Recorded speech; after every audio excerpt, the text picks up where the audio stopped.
Assalamualaikum warahmatullahi wabarakatuh. Selamat siang adik-adik. Jadi kita bertemu lagi dalam pelajaran gambar teknik mesin. Nah, setelah kita kemarin pada materi sebelumnya sudah membahas masalah peralatan gambar teknik. Nah, pada siang ini, pada kesempatan ini kita akan lebih membahas masalah garis gambar teknik adik-adik. Jadi materi selanjutnya setelah peralatan gambar teknik, nah itu kita akan belajar tentang garis gambar teknik. Nah, di sini.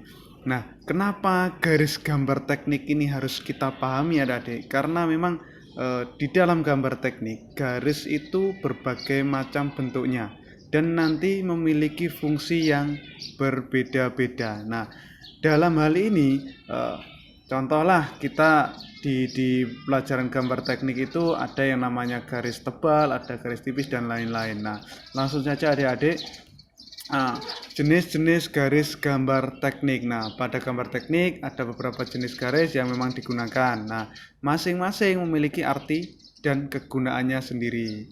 Karena itu adik-adik wajib untuk mengetahui jenis-jenis dari gambar teknik tersebut. Nah, dan juga adik-adik harus bisa menggunakannya dengan benar. Apa? Karena memang fungsinya garis itu nanti jika adik-adik tidak menggunakan dengan benar dan tidak memahaminya dengan benar, saat adik-adik menggambar dan nanti diberikan ke operator, bisa jadi nanti salah pengertian dari operatornya karena garis gambar teknik mempunyai maksud yang berbeda-beda itu tadi. Nah, jenis-jenis garis yang digunakan dalam gambar teknik ditentukan oleh gabungan bentuk, ada yang tebal garis. Nah, terus tiap garis digunakan berdasarkan peraturan tertentu. Nah, jenis garis menurut tebalnya itu ada dua adik-adik. Ada yang namanya garis tebal dan ada yang namanya garis tipis. Nah, kedua garis ini memiliki perbandingan tebal 1:0,5, jadi 1,5. Nah, tebal dipilih sesuai besar kecilnya gambar dan dipilih dari deretan tebal berikut. Nah, di sini adik-adik bisa lihat bahwa 0,8, 0,25, 0,35, 0,5, 0,7 ini adalah ketebalan garis adik-adik. Nah, tapi yang paling banyak digunakan itu adalah 0,5 atau 0,7.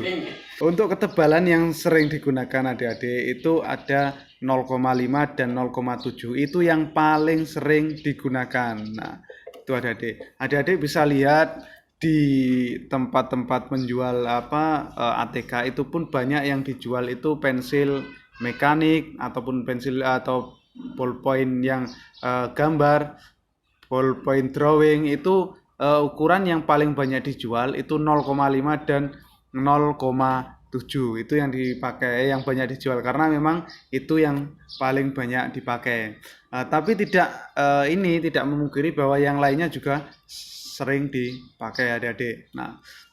Nah, berikut adalah tabel jenis garis gambar dan fungsinya adik-adik. Jadi di sini adik-adik bisa lihat ada jenis garis ini. Ya, contohnya seperti ini. Terus ini namanya tebal kontinu adik-adik. Nah, garis tebal kontinu ini untuk apa? Ini untuk menggambar garis benda nyata. Jadi seandainya kok adik-adik menggambar sebuah kursi, itu ya garis dari kursi itu tadi itu digambar dengan tebal dan kontinu. Nah, itu menggunakan garis tipe A ini. Nah, yang kedua ada yang namanya garis tipis kontinu. Nah, garis tipis kontinu ini untuk apa? Ini adalah garis khayal berpotongan atau garis imajiner. Itu bisa digambar dengan garis tipis kontinu. Ada lagi garis ukuran, garis proyeksi. Nanti kalau adik-adik sudah belajar tentang proyeksi, ada garis penunjuk, terus garis arsir dan lain-lain. Itu ada. Nah, itu bayangkan adik-adik bahwa ketebalan garis itu saja sangat berpengaruh pada artinya. Nah, itu kenapa fungsi dari jenis garis gambar ini sangat-sangat perlu dipahami. Nah, itu adik-adik. Yang ketiga dan keempat antara C dan D ini sama. Fungsinya ya garis batas yang dipotong. Nah, jika batasnya bukan garis bergoras tipis. Intinya itu gini adik-adik. Seandainya adik-adik menggambar sebuah baut.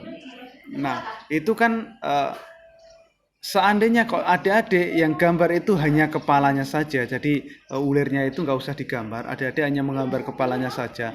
Nah itu perpotongannya itu harus digambar dengan garis tipis kontinu ini. Nah itu fungsinya. Atau bisa juga digambar dengan garis tipis kontinu dengan zigzag. Nah ini contoh D itu.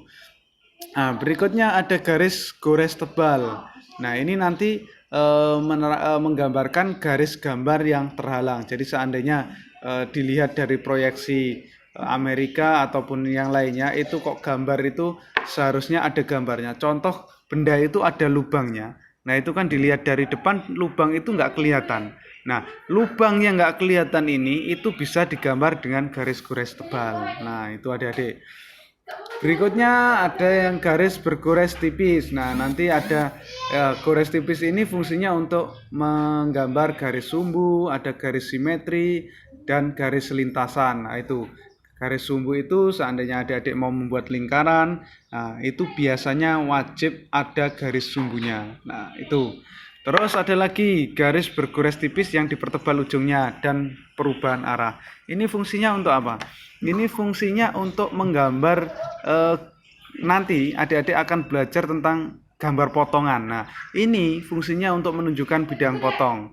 Jadi adik-adik nanti kalau sudah materinya nyampe potongan akan paham kegunaan dari gambar ini. Tapi untuk awalnya itu sebenarnya gambar potongan ini fungsinya dia digunakan untuk menggambar bagian-bagian yang terlihat, yang tidak terlihat. Jadi seandainya kok ada bagian yang tidak terlihat atau lubang dan lain-lain itu bisa digambar dengan garis potongan. Jadi nanti memperlihatkan bagian-bagian yang tidak terlihat. Nah, terus berikutnya garis bergores tebal. Nah, garis bergores tebal juga ini untuk menunjukkan permukaan benda kerja yang harus mendapatkan pengerjaan khusus adik-adik. Jadi nanti ada benda kerja itu harus dikerjakan dengan apa atau memang pengerjaan khusus lainnya itu harus diberi tanda dengan garis bergores tebal.